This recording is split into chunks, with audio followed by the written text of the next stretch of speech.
This video is going to show you how to have allow and block mode in your GoGuardian. So go down to scenes on the left, and I already have 3 scenes set up, but if you need to add a new one, you're going to go over to add scene. If you need to edit your scene, all you do is click on it. So I'm going to push add scene, then you're going to name it so you can find it later in your classroom. So I put video tutorial. Then you're going to scroll down to filters. You have 2 options. You have allow mode, which this is going to allow all the websites on the internet unless you want to block certain ones. So say you want to block ABC you're just going to type in abcya.com and push add site to block it. And you'll see that it added down here. It was successful. If there's ever a time that you want to take that restriction off, you're just going to push remove. The other option is to go into block mode. Now I put this on for my first graders because they were getting on stuff that they didn't really know what it was. They were just kind of searching through Google and it was really distracting to them. So I put on block mode, and that means everything on the internet is blocked except for the sites that I'm about to type in, and that's going to allow them to do their schoolwork. So all of this stuff that I'm going to put down, they're going to be allowed on their Chromebooks. So if you wanted to do, excuse me, ABC here, you could type that in, push add site, oops, make sure there's not a space after it, and then it'll come down here. So anything that you want to allow, like Google Classroom, Docs, Slides, Prodigy, you just type it in there and push add site. So after you're all done putting in what you need to, I'm going to push save scene, and then it's going to add it to my scenes. Now I'm going to show you my YouTube one, which is what I named my other one, and you'll kind of get an idea of how many things I'm allowing. Now remember, this is in blocked mode, so everything on the internet is blocked except for these things. So you see how many I typed in, but believe me, it is worth it because now they're not getting on other stuff. Okay, so if you ever do remove or add stuff after you've saved a scene, make sure you push update scene before you go back to the classroom. Otherwise, it's not going to do what you asked it to do. So now I'm going to show you it in actually doing it. I'm going to go to Schwinn, which is my classroom.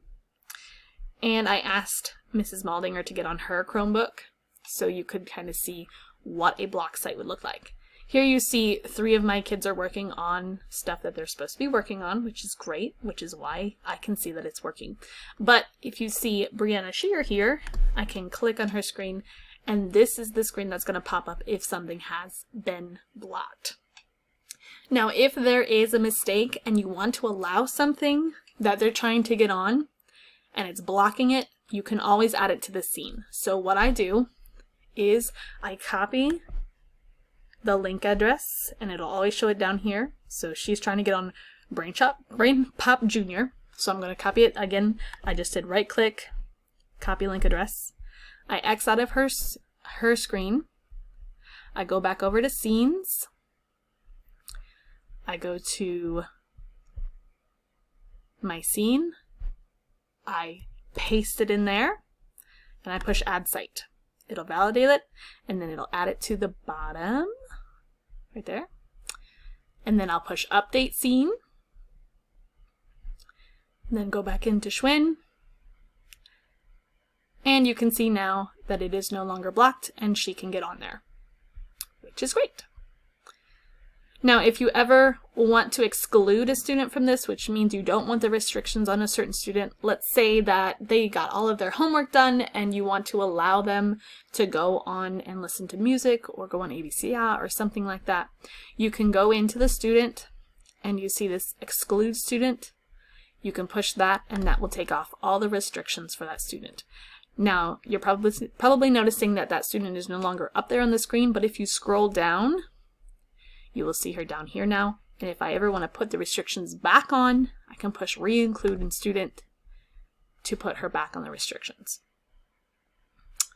The other thing I need to tell you is you can always edit, or not edit, you can choose which scene you want for your classroom by coming up here, and you'll see all of the scenes that I have. You can create a new scene. You don't have to have any scene, or you can click on the one that you created.